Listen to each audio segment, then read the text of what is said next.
To the outside world, they're just part of life. But inside these walls, they're invaluable.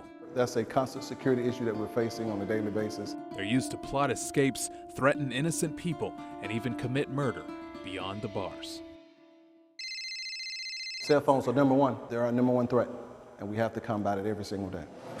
In a place where communication is a luxury, a simple cell phone can be very dangerous. And Director of Prisons Kenneth Lassiter says they're being smuggled in by the hundreds. One cell phone is too many cell phones. In 2005, only about 30 or so phones were confiscated in prisons across the state, but by 2012, that number jumped up to more than 850, and those are only the ones the prison system knows about. And one of the most common ways cell phones are snuck into prisons is simply people throwing them over these walls, which means guards have to come out and search yards like this daily to make sure those phones don't end up inside. It's very difficult to try to figure out, one thing, why they want a cell phone, then secondly, once they get a cell phone, what they're doing with it and how they're even getting it through our security measures that we have in place. Now, some of that additional security is right here before you even enter the prison. More than just metal detectors, but this is called a cell sense. It actually picks up the specific metals found in cell phones, so they can detect if you're trying to sneak one in. The one way that we hate to speak about, but it's the truth, is sometimes they're able to corrupt our staff. We have to figure out a way to train our staff, educate our staff,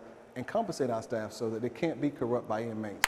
Once the phone's inside, it's a game of hide and seek. This is a typical inmate cell here at Central Prison. Inmate has a bunk, pillow, clothing, hygiene items, reading material. Anywhere that they have property, they can store a cell phone. WNC Investigates dug through nearly 40,000 inmate records to find prisoners who have had infractions for possessing a cell phone. Once we compiled a list, we sent that over to prison administration requesting interviews. When they found out we were talking about cell phones, they wouldn't let us talk to any inmates.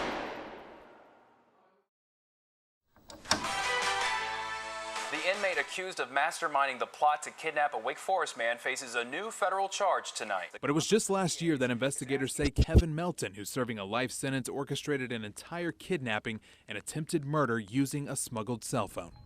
We didn't know how this was going to turn out. The victim was Frank Jansen, the father of Colleen Jansen, the Wake County Assistant DA who put Melton behind bars. He spent 5 nights in the hands of a group of very dangerous people. After days of threats and horrifying texts, the FBI was able to find and rescue Jansen in Georgia. But not all cases end this way, and Lassiter says they're trying to find ways to stop it. We're looking at every bit of the technology that's out there currently. We're looking at the best practices, what has worked in other states, and trying to figure out what is best for our system. Cell phone jammers are illegal, and a cell phone tower monitoring system for every prison across the state would cost millions.